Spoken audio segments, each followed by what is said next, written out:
Yes, good morning. So today, I am going to continue the paralegal work for lawyers and judges. So the same sittings you who are watching this video will be the one who seeks for uh, legal help. Then I will be your paralegal and I will get the facts of your case. Then I will write it. Then I will forward it to a lawyer. Then the lawyer will forward it to the lawyer that he will write in the paper that will given to you. A lawyer that they know personally. So that lawyer will be the one to help you in the court. So now, our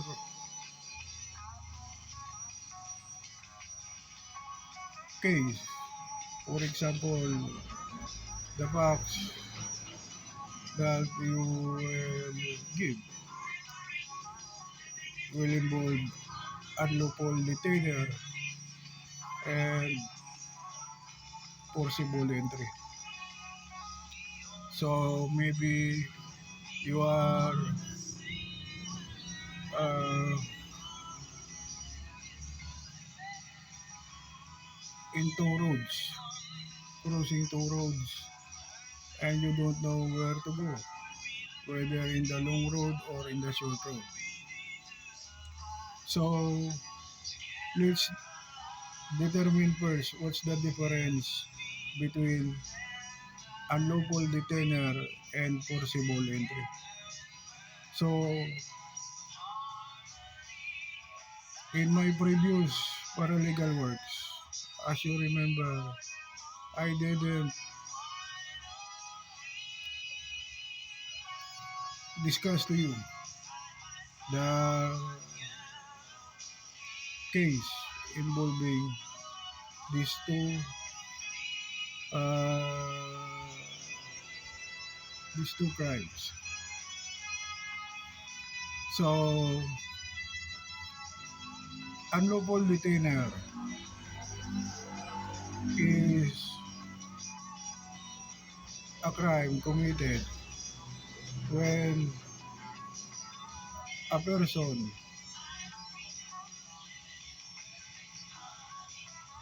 entered a dwelling, for example, an apartment, a boarding house, or a commercial space,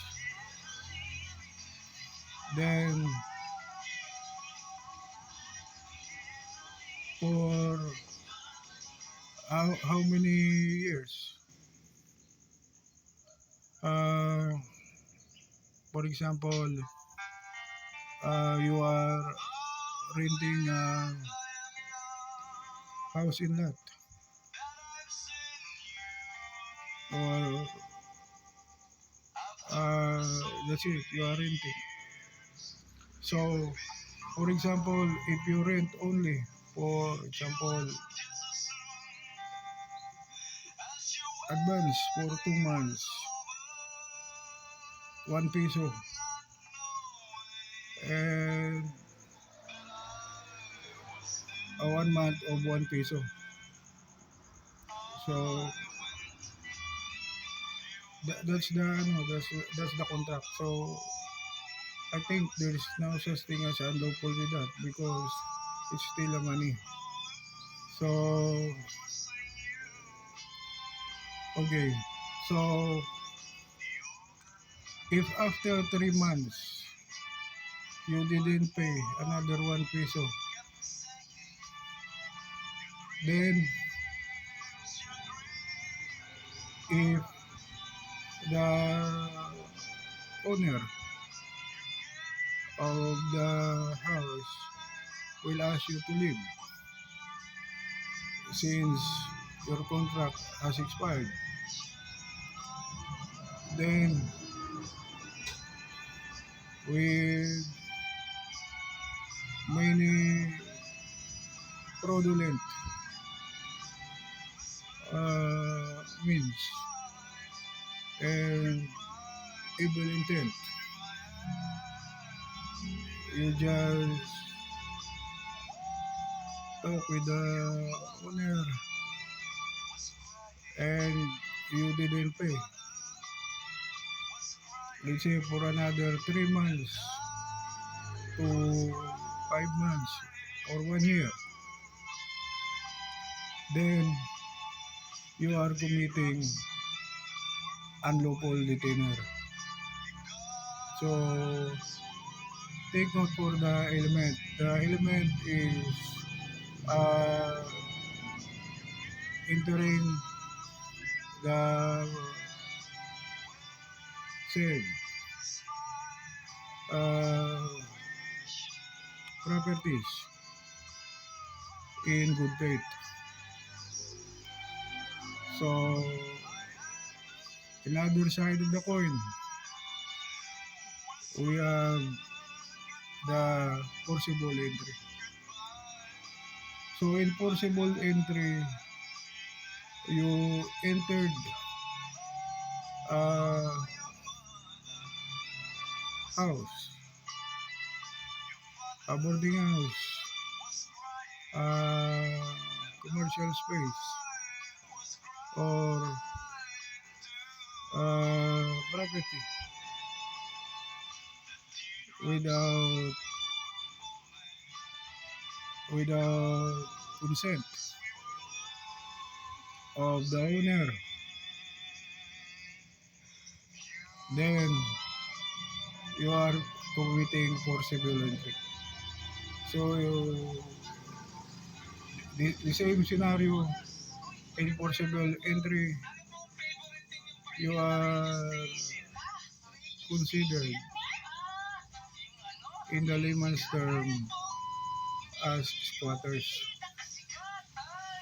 So means to say you entered the property in bad faith, and when the owner asks you to vacate the housing lot or the boarding house or the property, then you didn't leave the said property, then you are committing forcible entry. So in that case, uh, you can seek for the help of the court to lawyers and judges. So the court asks the sheriff to uh, enforce the paper so that those who are the respondents in unlawful detainer or forcible entry will vacate the property owned by the owner. So that's it. Thank you for watching. Thank you for listening. Good day, God bless, and have a nice day.